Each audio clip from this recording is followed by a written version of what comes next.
Assalamualaikum warahmatullahi wabarakatuh. Bagaimana kabarnya? Semoga selalu dalam kondisi sehat ya. Nah, video kali ini kita akan belajar tentang materi komunikasi, yaitu tentang perbedaan konseling dan juga nasihat.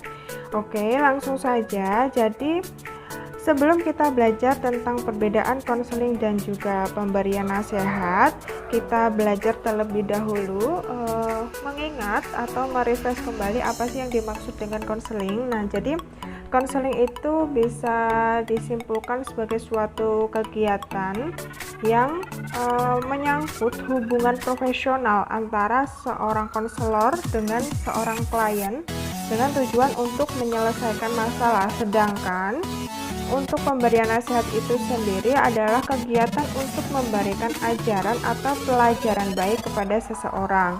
Nah, apa perbedaan dari konseling dan juga pemberian nasihat? Jadi di sini untuk konseling itu adalah suatu kegiatan yang ditujukan untuk memberikan suatu fakta-fakta dari konselor kepada klien sehingga bertujuan untuk klien itu dapat mengambil suatu keputusan secara mandiri.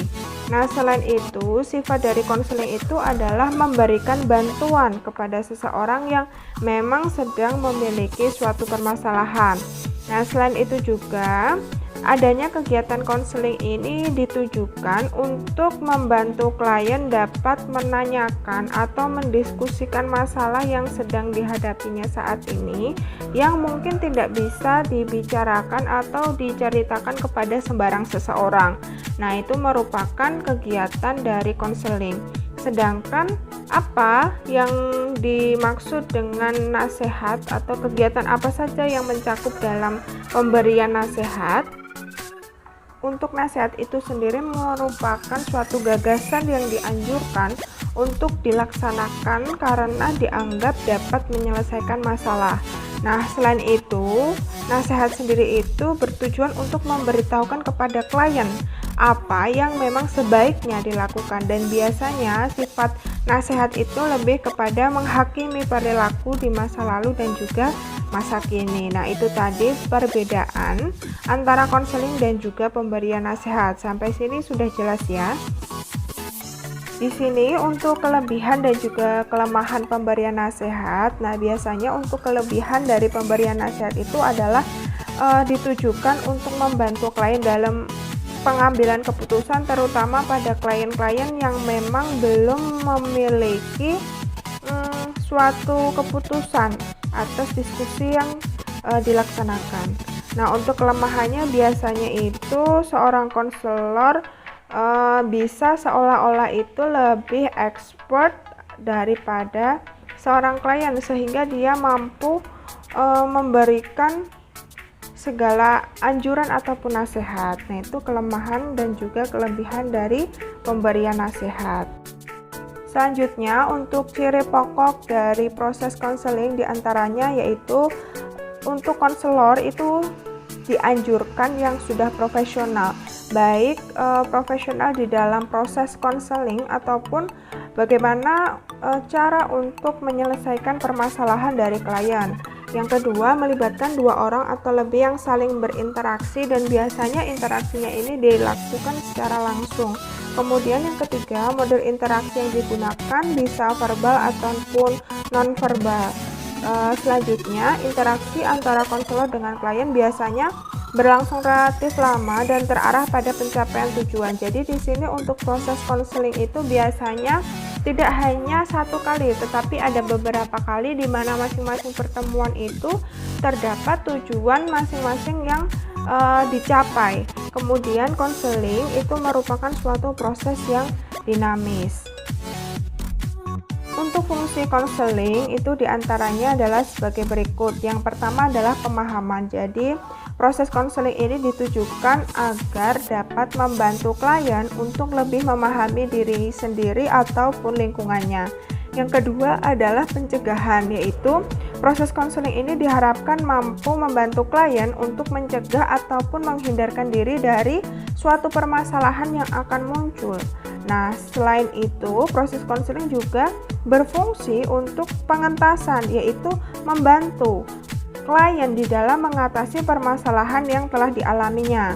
Nah, selain itu juga fungsi konseling sebagai pemeliharaan dan juga pengembangan. Maksudnya di sini adalah dengan adanya konseling di sini diharapkan mampu mengembangkan potensi dan juga hal-hal positif yang dimiliki oleh seorang klien. Nah, selain itu fungsi konseling juga berfungsi sebagai advokasi, yaitu membantu klien dalam memperoleh pembelaan atas hak dan atau kepentingannya yang kurang diperhatikan oleh orang lain atau oleh keadaan lingkungan sekitarnya. Nah, itu beberapa fungsi dari konseling.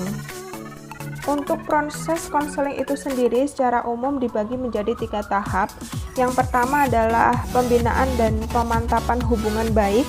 Yang kedua adalah pengumpulan data dan pemberian informasi, dan yang ketiga itu adalah perencanaan, pengambilan keputusan dan juga pemecahan masalah.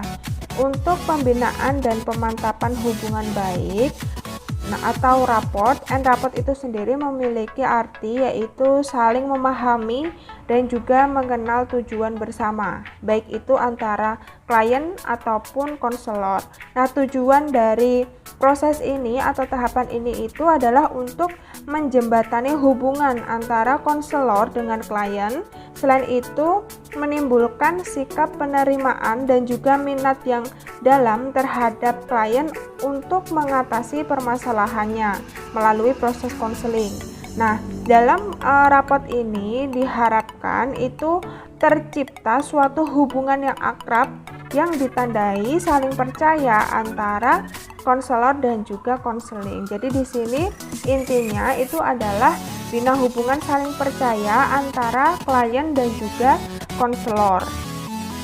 Apa saja yang dapat dilakukan dalam proses atau tahap rapot ini, yaitu diantaranya adalah memberikan salam, memperkenalkan diri, kemudian membicarakan topik pembicaraan yang sesuai, kemudian menciptakan suasana yang aman dan nyaman, dan menjaga sikap yang baik antara konselor dan juga klien.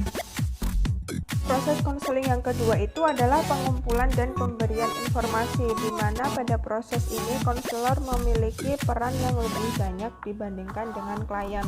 Lalu, apa yang dapat dilakukan? Yaitu dengan cara pertama, seorang konselor harus mampu mendengarkan keluh kesah klien. Kemudian yang kedua, mengamati komunikasi nonverbal klien, karena komunikasi nonverbal itu juga dapat merepresentasikan suatu pesan. Kemudian yang ketiga, bertanya tentang riwayat kesehatan, kemudian latar belakang keluarga, latar belakang masalah. Nah, ini juga penting harus dilakukan agar dalam pemberian informasi itu tepat. Kemudian memberikan penjelasan tentang masalah-masalah yang dihadapi.